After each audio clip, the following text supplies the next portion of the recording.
Yo, what's up? Dr. Swole here, MD, pro physique athlete. Today I'm going to be sharing a full 6-day hypertrophy program based on the Arnold split.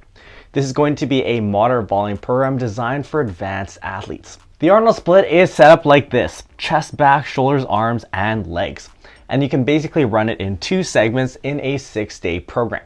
I actually think that the Arnold split is highly underrated as a 6-day setup, and more people should be following it. You can see that it's similar to push-pull legs in that you have 2 upper body days and 1 lower body day, but it differs in how the upper body is separated. You're pairing chest and back and shoulders and arms rather than push and pull. We'll start off with a program walkthrough where I'll share everything you'll need to know to run the program yourself, including exercises, sets, and reps. Then we'll talk about the weekly setup or how to spread out your days across the week. And finally, I'll mention some comments about this program specifically.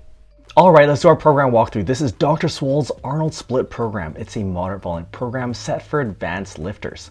We have chest and back day 1, shoulders and arms day 1, leg day 1, chest and back day 2, shoulders and arms 2, and leg day number 2. Here are the exercises and there are the sets and reps. Down here we have the total number of sets for each workout to give you an idea of workout length. And down here we have the total number of sets for each muscle group each week. Let's start off with chest and back day 1. We kick it off with machine bench press for the chest. 3 sets of 8 to 12. After that, we have chest supported rows for the back, 3 sets of 8 to 12. Then we have lat pull downs also for the back, 3 sets of 8 to 12. Dumbbell flies for the chest, 2 sets of 8 to 12.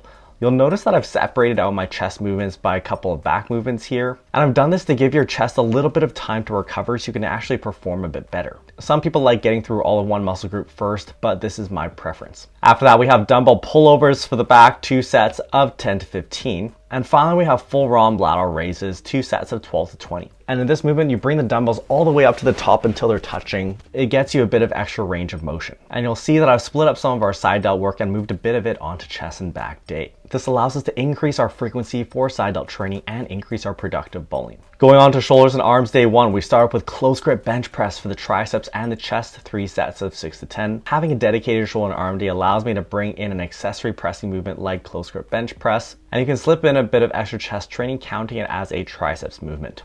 Then we have lying bicep curls for the biceps, 3 sets of 6 to 10, and you can superset these on the bench. And these are basically where you lie flat on your back on a horizontal bench. It's like a more intense version of incline curls. Then we have machine triceps extensions, 3 sets of 10 to 15. After that, single arm preacher curls for the biceps, 2 sets of 8 to 12. After that, cable upright rows for the side delts, but also the traps, 3 sets of 8 to 12. And finally, machine lateral raises for the side delts, 3 sets of 8 to 12. Going on to leg day number 1, we start with hack squats for the quads, 3 sets of 8 to 12. Hack squats are the main quad movement of this program. And you'll see that this program doesn't involve any of the main barbell movements of squat, bench, and deadlift. And I want to prove a point that you don't need those movements to build a great physique, particularly at the advanced level when you really know what you're doing. And these can be helpful for you in getting more productive volume overall since they're less fatiguing.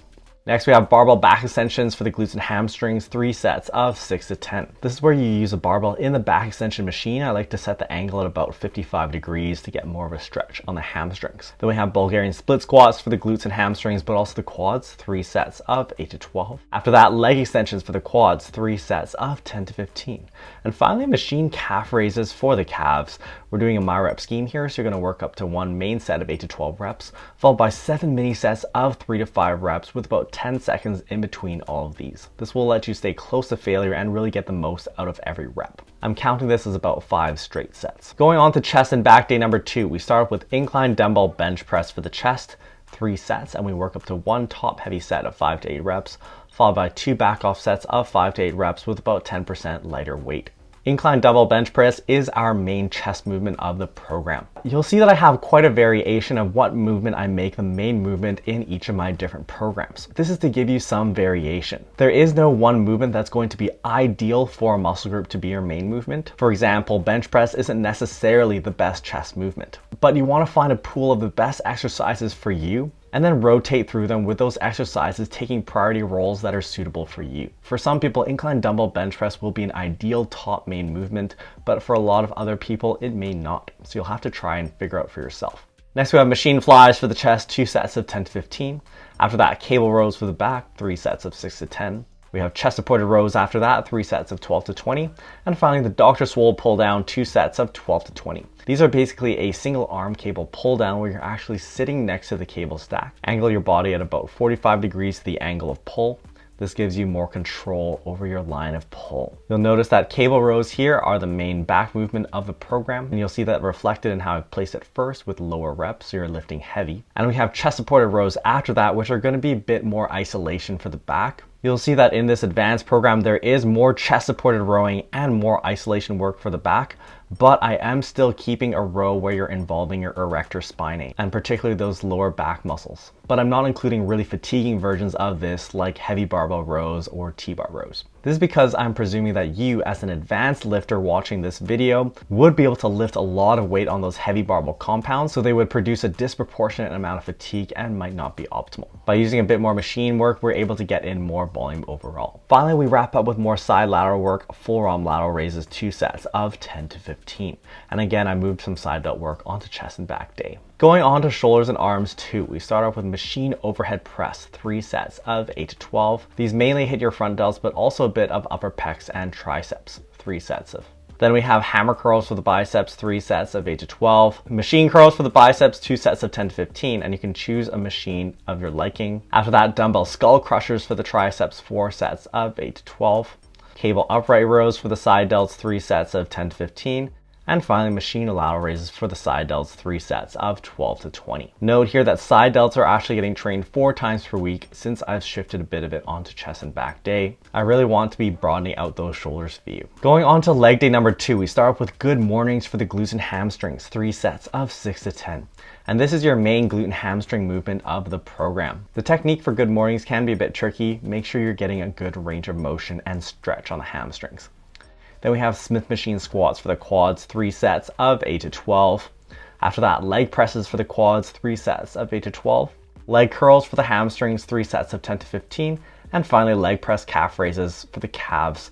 We're using a myo-rep scheme again, 1 main set of 8 to 12 reps, followed by 7 mini sets of 3 to 5 reps. You can do these right after your leg presses so you don't have to wait for the machine. Notice that I put my toughest glute and hamstring movement, good mornings, on this leg day number 2 since we're going to have a rest day afterwards. You'll also notice that I've separated my priority chest movement from my priority tricep movement, which also involves the pecs, and paired the close grip bench press with our lower priority bench press, the machine bench press for the chest, so you don't have so much interference. What program do you guys want to see me cover next? Let me know in the comments below.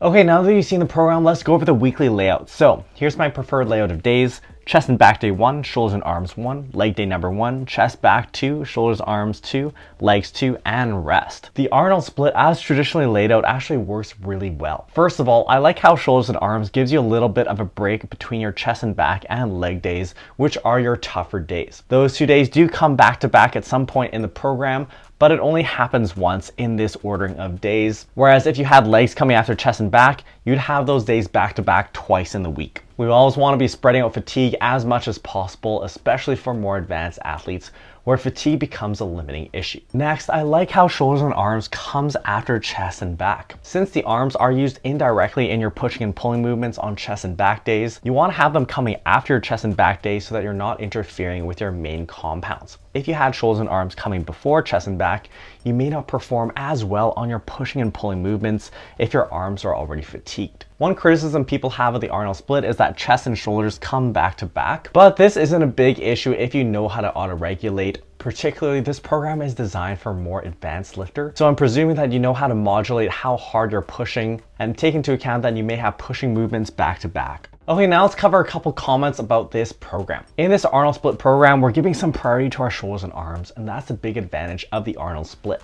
I really like how you have a dedicated shoulder and arm day. When you have this dedicated day, you can train your shoulders and arms when they're fresh, and this allows you to get the most out of those movements. With other splits like push-pull legs and upper lower, biceps and triceps tend to come after your main pushing movements on the same day.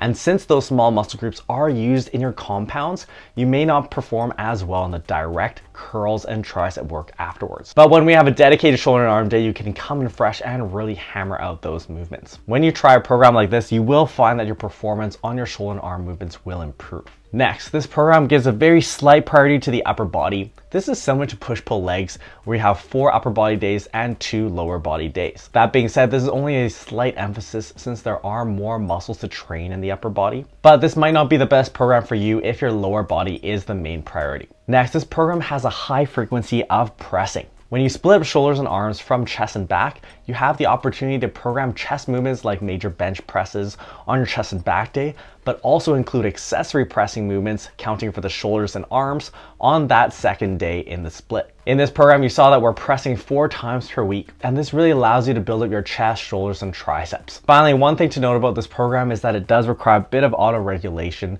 particularly with the high frequency pressing that we talked about just now. You do have to be a bit careful when you have pressing movements back to back that you're not pushing too hard on any one day. So you do need to be able to modulate your training so you're not overdoing it. Overall, I think the Arnold split is an awesome setup for 6 days per week, and I think it has some distinct advantages over something like push-pull legs. If you're an advanced lifter really trying to optimize muscle growth, check out my newest book, Advanced Hypertrophy Prioritization, where I walk you through the ins and outs of setting up your training and diet over long time scales to really optimize your physique. I will be sharing this program as an Excel file in my Facebook group, so find the link to the Facebook group in the description below, and you can download the program for free in there. If you're looking for another 6-day setup, you could consider a push-pull legs Arnold split.